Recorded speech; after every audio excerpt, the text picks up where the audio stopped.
Hello, friends, and welcome back to Stories About Entitled People. All right, buckle up, because today's story is a wild ride straight out of the late-night grocery shift chaos. But before we begin, best way to support our channel is to leave comments, like, and subscribe with the turned-on bell so you don't miss the new video every single day. Here we go. She didn't want to pay for her milk, so she paid us in insults instead. So this happened a little over a year ago when I was still new to working at my job as a courtesy clerk, someone who bags groceries, cleans messes, does go-backs, etc., etc. It was late at night and the store was near its closing time. As a result, there weren't that many people in the other lines and none in mine, so me and my cashier coworker, let's call her Annie, were waiting for customers to come to our line whenever. Eventually, a woman comes to our line and places her gallon of milk onto the conveyor belt. Annie gives her the general greetings of good afternoon, and will that be all? Something about this lady's demeanor sort of put me on edge initially. It may have been her face at that time. She really looked PO'd about something, but seemed like she was trying to bite it back to buy her milk. Her total came up to a certain amount, and she was a few coins short. She glared at Annie for a second before saying, "For real?" And then she turned and walked away from the register without another word. We weren't exactly sure what she intended to do, so Annie asked me to put the milk into the cooler, which was only a few feet away. A few minutes after I'd done that, the lady came back into the store and walked briskly back to our lane. She looked around and then glared at Annie again. "You put my milk back?" she snapped in a really PO'd tone. "I can go get it," I said before I quickly walked back to the cooler to get her milk. As I was coming back, I noticed the tension was starting to rise between this lady and Annie. The lady was growling and swearing at Annie under her breath, calling her all sorts of names. But here's one thing about Annie. Annie's a really nice lady. She's a real joy to work with, but when she gets upset, you'll know. And if she's mad, woo boy. So here I am, my head going back and forth like I'm watching a tennis match, as these two are tossing insults back and forth. It quickly is becoming more and more heated. Annie finally counts out the change and hands it to the lady, and of course she takes the money and leaves as to not cause a bigger scene, right? Wrong. The lady balls her fist and chucks the change right into my coworker's face. Annie was PO'd. I really thought she was going to jump over the counter and deck this woman in the face. Anybody who was at the front were all in shock as the two yelled at each other. This continued until the lady turned and left just as quickly as she came. A few minutes go by and our security guard at the time comes back up to the front. "What happened?" he asked, looking around at everyone. Everyone whipped their heads around to him. "Where were you?" "I was still on break." This is the exact moment where you realize security is just an expensive decoration. Like, "Sir, the one time we need you to do your actual job and you're off enjoying a snack while World War III's breaking out at Register 6? Unbelievable." And our second story. Retail can be hell, but honestly, I do like my job. My department's pretty chill, and I get the laid-back customers. The people I work with are great, too, and we're always laughing, which makes work fun. However, being a reliable person and just wanting some extra cash, I agreed to take on some overtime in my previous department, the self-checkouts. The job mainly consists of standing near the machines, making sure customers don't steal anything, and authorizing alcohol and other age-related sales. Sometimes I don't mind it, sometimes I do. The downside is that I'm on my feet all day and I have bad knees, so by the end of my shift, they're in agony. Then there's the worst part. Customers who have no clue how to use the self-service machine but refuse to wait in line for help. They'll lose their minds at the machine and at you, or throw their shopping at you, expecting you to do it for them, especially if they're rude about it. And then there was this lady. She came to the self-checkout, bought 6 bottles of water, and while she clearly knew how the machine worked, she still found something to complain about. The bottles of water were on sale, 6 for $1.50, but when she scanned them, it didn't show up correctly on the screen. Now, here's the thing. Our machines will apply the correct discount if you press a button that says subtotals, but she hadn't pressed that. I walked over with a smile. I was still in a good mood at this point. Me. "Yes, how can I help?" "Lady, it says on this label that it's 6 for $1.50, but it's charging me the full price. This is wrong." I looked at her screen and noticed she hadn't pressed Finish and Pay, which would have updated the price. Me. Okay, no problem. You just need to press this button here and it'll update the price. Lady. No, I didn't forget anything. You people are just ripping us off. That's false advertising. Me. Well, yes, I'm aware that's illegal, but the price is correct. You just need to press... Lady. No, you're not listening to me. I scanned 6 bottles. Count them. Check the screen. It's not coming up $1.50. Get this sorted now. Me. Yes, ma'am. At this point, I figured I'd just press that one button that would solve everything. My finger was less than an inch away from the button when she grabbed my hand and screamed, "Do your effing job right!" When she grabbed my hand, I accidentally pressed the wrong button, which froze the system. I quickly scanned my self-scan card to access the menu to fix it, but as soon as the menu popped up, she shoved me out of the way and started mashing buttons. She ended up canceling her entire transaction. Lady, what have you done? I was too stunned to answer, especially when I noticed other customers were waiting for me to authorize alcohol and fix other issues with the packing area. At this point, I thought to myself, do I really need this job? I was about to snap and tell her off, but then my laid-back supervisor walked by. Me, supervisor's name. Can you please give me a hand here? I've got my hands full. Supervisor, sure. Lucky for me, my supervisor had a bit of a crush on me. While the supervisor took care of other customers, I grabbed the lady shopping and pointed her to the normal checkouts. Me, take your stuff to the normal checkouts. They'll sort you out. If you don't know how to use the self-checkouts, don't use them. Or at least be patient with someone trying to help. The lady huffed and walked off.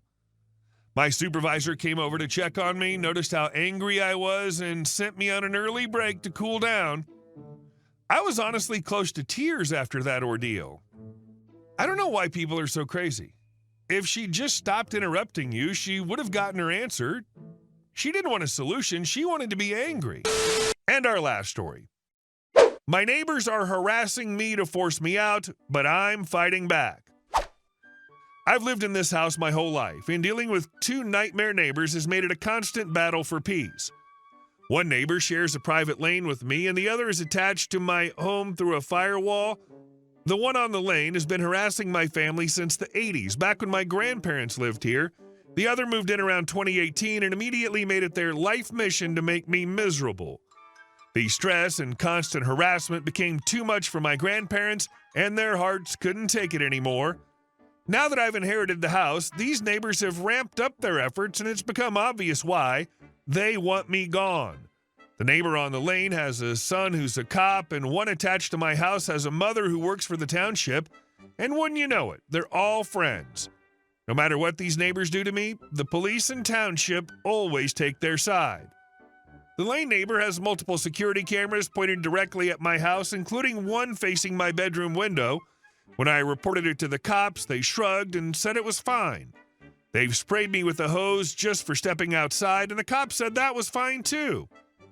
Whenever I call the police about their harassment, they almost never show up.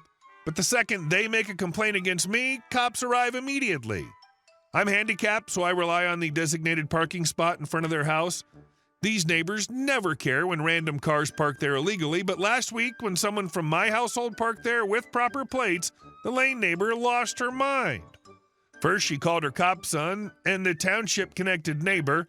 Then her son came over and put trash cans at the front and back of the car to block it in. Minutes later, cops showed up. I assumed they were coming to correct her obvious harassment, but no, they knocked on my door and interrogated me. I asked if it was illegal for a handicapped person to park in a designated handicapped spot. The officer, her son's buddy, smirked and said no. Then I asked, so is it legal for her to block the car in with trash cans? He grinned again and said yes. At this point, I was fuming. I told him that she'd been harassing me for years, spraying me with water, watching me through cameras, and falsely reporting me to the township. His response? That's fine. Then, out of nowhere, he starts asking bizarrely personal questions. Is your house paid off? Are you thinking of moving anytime soon? What the hell does that have to do with anything? That's when it all clicked. These neighbors aren't just harassing me for fun, they're trying to make me so miserable that I sell the house and leave. And with their connections in the police department and township, they're using every dirty trick in the book. Since the neighbor attached to my home has her mother working for the township, they've been able to weaponize the local government against me. They had my shed torn down, even though it was built by my grandfather and had been there for decades. They forced me to take down a pool I put up as a teenager, claiming I needed a permit for construction, even though there was no construction, just 2 kids setting up a pool in an hour. They reported me to the health department, claiming I had rodents, and tried to force their way into my house for an inspection. The latest, $1,000 fine for unsightly debris in my backyard. And what exactly was this debris? A fire pit, a few chairs, 3 bicycles, trash cans. That's it. No garbage, no construction mess, just normal backyard stuff.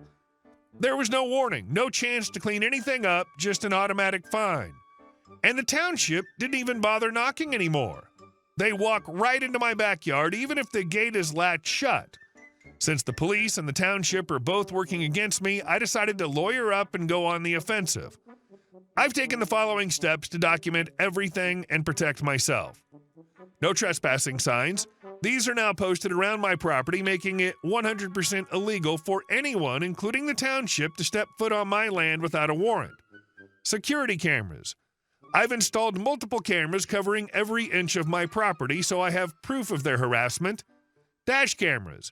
Every vehicle I own now has dash cams, so I can catch anyone tampering with them. Legal action.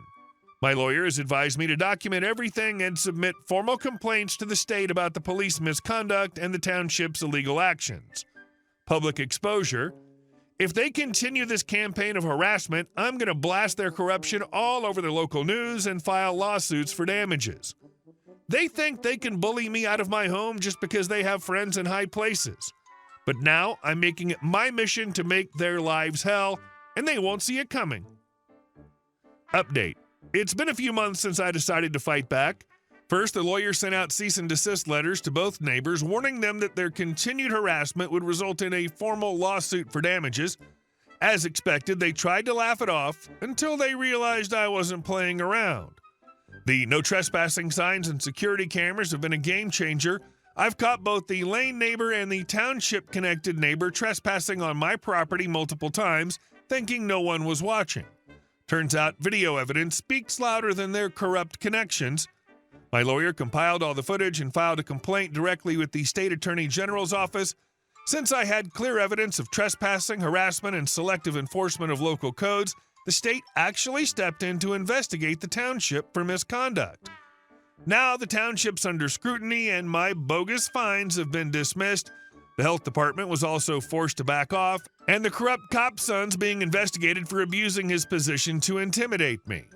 And the neighbor's gone dead silent. No more harassment, no more false reports, and no more cops showing up at my front door for made-up reasons.